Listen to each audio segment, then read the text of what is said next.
Hello, magical, mystical, wonderful, beautiful being. Thank you for coming back to another week of the Artist's Way together. So, as always, checking in. How's that going for you? What's happening with those morning pages? What's happening with your artist date? I just want to, before we get into this week, which is all about compassion, I wanted to just offer you some reassurance that however you are doing this is totally, perfectly okay and normal and right for you. So I will be the first to tell you I'm not doing my morning pages every day. In fact, this past week I haven't really been doing them. I think I've done them once or twice. I don't even know. What is time lately? Artist dates, I believe we've discussed this before, but they're always with my kid. And in our study group this past week, that's really kind of what we were talking about, was we're not following this regimented, like, you have to write 3 full pages every morning, you need to take an hour artist date every week, you need to like move through these tasks.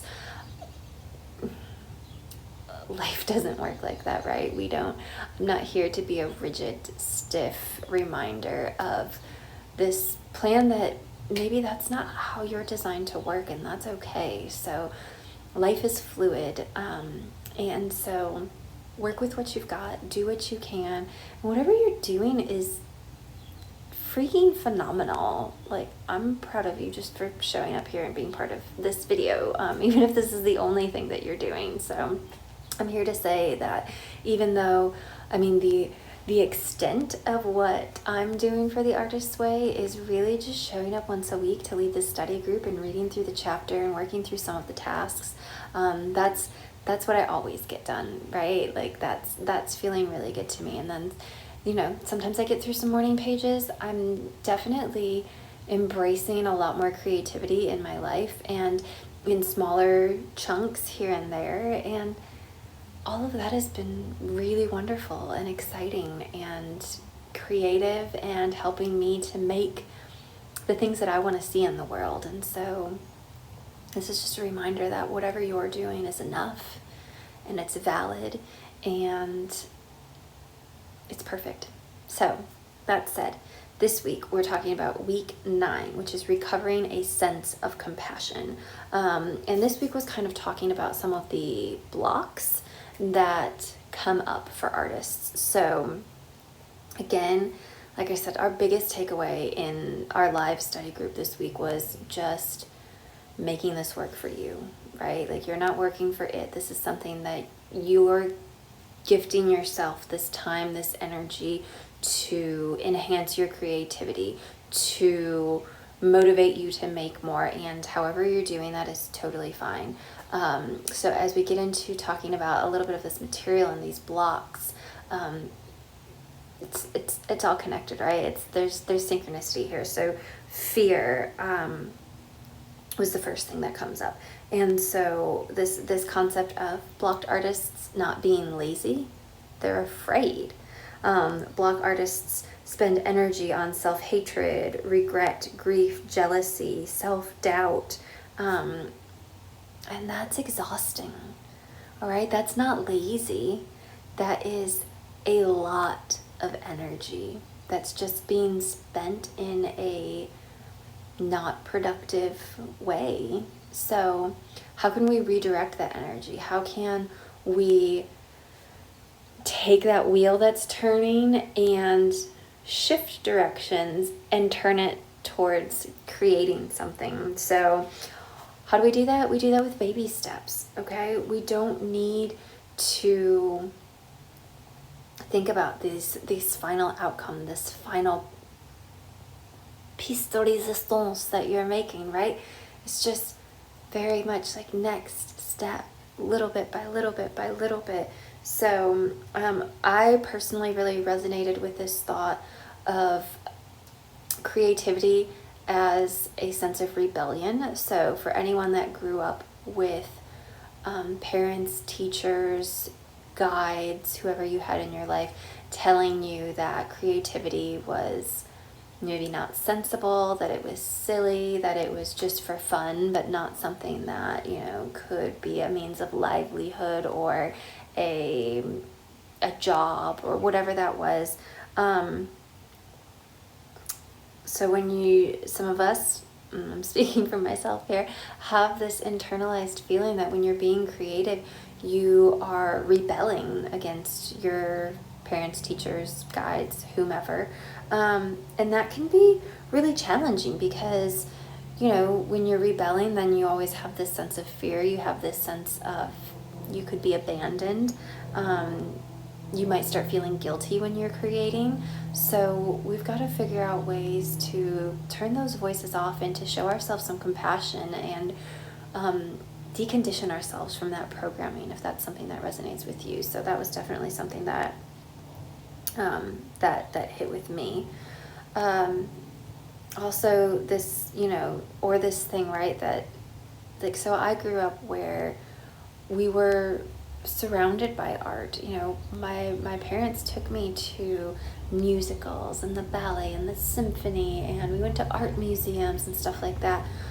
But it was like one of those things like, oh, this is just for really great artists. And sometimes we don't remember that we don't get to be really great artists. We don't make a really great piece of art without a lot of failure, a lot of trial and error, a lot of mistakes and stumbling blocks along the way. And so if you have this pressure on yourself to produce something great, that's gonna probably make it more challenging for you to produce something great. So what if you just tried producing something and don't give a shit what the outcome is? Thoughts. But whatever you do, do not call your procrastination laziness, because it's not. It's fear, right? And a lot of times when I definitely procrastinate, when I'm procrastinating, we can have two kinds of fear. We can have fear of success. We can have fear of failure. Sometimes we don't know the difference between the two, but it's not because we don't want to do the thing, right? It's not because we think that our lives will be worse when we do this thing that we're procrastinating on. Most of the time, the things that we're procrastinating on are things that are going to make our life better. So it's not laziness, it's a fear. So use love to cure your fear. Because love is the opposite of fear, right? That's the antidote. So love yourself, love your process, love your ideas, love your willingness to try them out. Love. Okay, next thing that is discussed in the book is enthusiasm. And there's sometimes this thought that we need to be very disciplined, right? So for example, I, a few years ago, read The War of Art, which definitely slapped when I read it, and I was like, yes, I just need to be more disciplined and just show up every day, and it doesn't matter if I'm producing good work, bad work, whatever, I just need to get into the practice of doing that. And so a lot of the times we tend to think that it's about discipline. And so what was interesting in this chapter was this concept of enthusiasm, that being an artist requires enthusiasm more than discipline.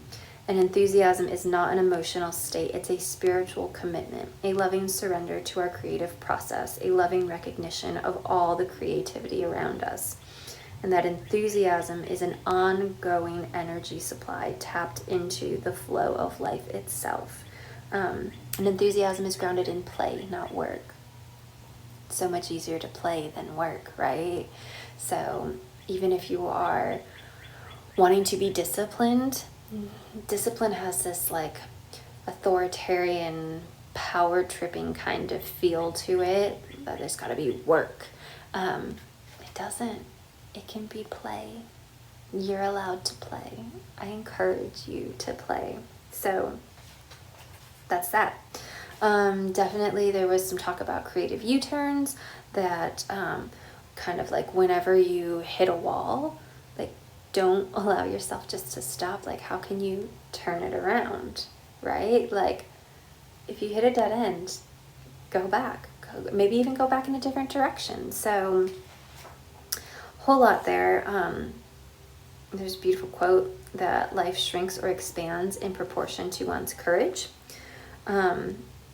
the ego always wants to claim self-sufficiency. It would rather pose as a creative loner than to ask for help. So if you are finding yourself stuck or in a place where you are not sure of what to do next because you feel like you've just hit this block, it's okay to ask for help. If you don't see a way to turn it around, if you don't see which way to go next, ask for help. Call a friend, get a coach, go to some kind of circle, group, something. Pick up your tarot cards. Like, open up your favorite book, whether it's a book of poetry, for those of you that have religious affiliations, whatever your book of your religion is, like, whatever it is, you can ask for help, and it doesn't have to be in the standard, like, I need to go to a therapist. It can be a number of different ways. So tap into what kind of nourishing, just gentle guidance do you feel like you need, and then go to that source. Ask. Something wants to help you. Trust that.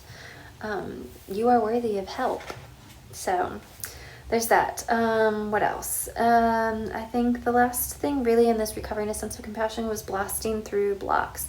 In order to work freely on a project, an artist must be at least functionally free of resentment, which is an angry feeling, and resistance, which is fear. And so there's some great experiences and tasks, exercises in here that can help you through that. So we love that. There are ways to work through that. So I'd love to know what worked for you, what doesn't work for you. Sometimes I think knowing what works is just as powerful as knowing what doesn't work.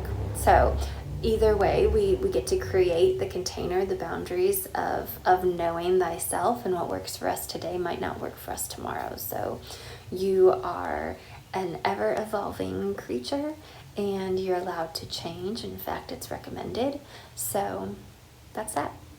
That's about it for my rambling about week 9, recovering a sense of compassion. So would love to know what you thought. Hope to see you at the study group.